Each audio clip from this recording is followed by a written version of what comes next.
Hello guys, അപ്പം നമ്മുടെ phishing trip നമ്മൾ പോയത് ഈഗിൾ ഹോക്ക് നെക്ക് എന്ന് പറയുന്നൊരു സ്ഥലത്തേക്കാണ്. അപ്പം നമ്മൾ വീട്ടിൽ നിന്നൊരു 1 hour ഡ്രൈവ് ആയിരുന്നു. അപ്പം ഞാനും ഹസ്ബൻഡും പിന്നെ ഞങ്ങൾ ഒരു 2 ഫ്രണ്ട്സുമായിട്ടാണ് പോയത്. അപ്പോൾ നമ്മളവിടെ ചെന്ന് നല്ല മഴയായിരുന്നു. നല്ല മഴ എന്ന് വെച്ചാൽ മഴ ഇങ്ങനെ ഓൺ ആൻഡ് ഓഫ് ആയിട്ടായിരുന്നു. അപ്പം മഴ വരുമ്പോൾ നമ്മളിങ്ങനെ വണ്ടിയിലോട്ട് ഓടിപ്പോകും, കുറച്ച് നേരം ഹീറ്റർ ഇട്ടിരിക്കും, കാരണം നല്ല തണുപ്പും ഉണ്ടായിരുന്നു. അപ്പോൾ കൈയൊക്കെ മരവിച്ചാകെ ബുദ്ധിമുട്ടായിരുന്നു. നമ്മൾ അത്രയും പ്രതീക്ഷിച്ചില്ല.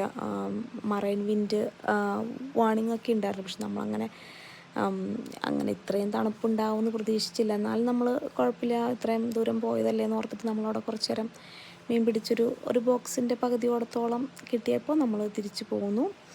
അപ്പോൾ നമ്മൾ ഹാപ്പിയാണ്, എല്ലാവരും ഹാപ്പിയാണ്.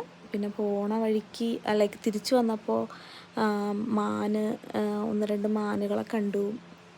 പിന്നെ നോർമലി നമ്മൾ വലബീസും റാബിറ്റ്സൊക്കെ റോഡ് സൈഡിൽ കാണും. പക്ഷേ ആദ്യമായിട്ടാണ് ഇവിടെ ഓസ്ട്രേലിയ വന്നത്. പിന്നെ നമ്മളിങ്ങനെ ലൈവായിട്ട് മാനിനെ കാണുന്നത്. അപ്പോൾ നമ്മളൊരു വേറിട്ട അനുഭവമായിരുന്നു. നമുക്ക് മൊത്തത്തിലൊരു നല്ലൊരു ട്രിപ്പിലേക്ക് നൈറ്റ് ഡ്രൈവ് ആയിരുന്നു.